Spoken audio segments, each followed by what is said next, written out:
When did my parents realize their dramatic son wasn't making up his symptoms? They realized the exact moment the carbon monoxide detector they'd stored in my bedroom finally got a fresh battery and screamed 911 ppm. Here's what actually happened, in order. Last Tuesday, my dad decided the upstairs smoke detectors were beeping low battery chirps, so he grabbed every spare 9-volt in the house. One of those spares came from the kitty CO alarm that had been buried under Christmas decorations in my room for 12 straight months. Dead battery, of course, because it's just storage down there. He tossed the fresh battery in, hung the detector on my wall temporarily, and left. 30 seconds later, the thing went apocalyptic. 4 fast beeps, pause, 4 fast beeps, over and over, red light flashing like a club. The digital readout said 911 ppm and then scrolled evacuate.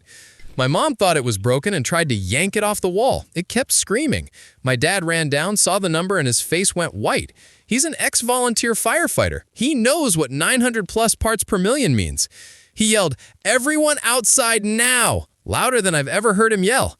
They dragged me up the stairs. I was so dizzy I couldn't stand, so he carried me like I was 6 again. My brother and sister thought it was another one of my episodes until they stepped outside and watched my dad's hands shake while he called 911. Fire department rolled up with 4 trucks, lights everywhere, full hazmat protocol.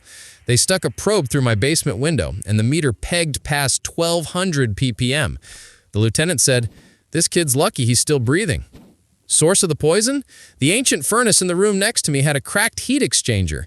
Every time it kicked on, it pumped odorless, tasteless carbon monoxide straight through the wall into my bedroom.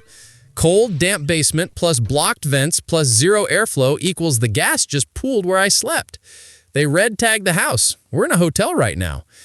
At the ER, my carboxyhemoglobin came back at 28%.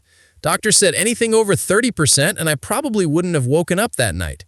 Chronic low-level exposure for a year explained every symptom. Headaches, nausea, dizziness, memory loss, exhaustion, even the double vision. My mom sat on the hospital bed and sobbed into my shoulder, repeating, "We thought you were making it up. We thought you were making it up." My dad stood in the corner staring at the floor like he wanted to punch himself.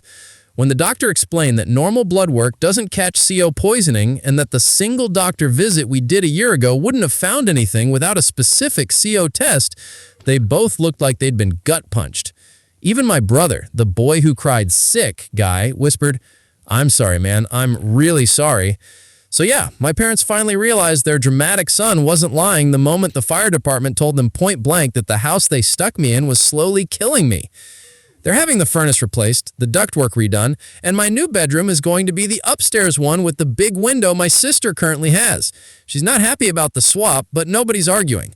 Moral of the story? If multiple people feel like death the second they step into one specific room, maybe believe the kid who's been saying he feels like death in that room for a year.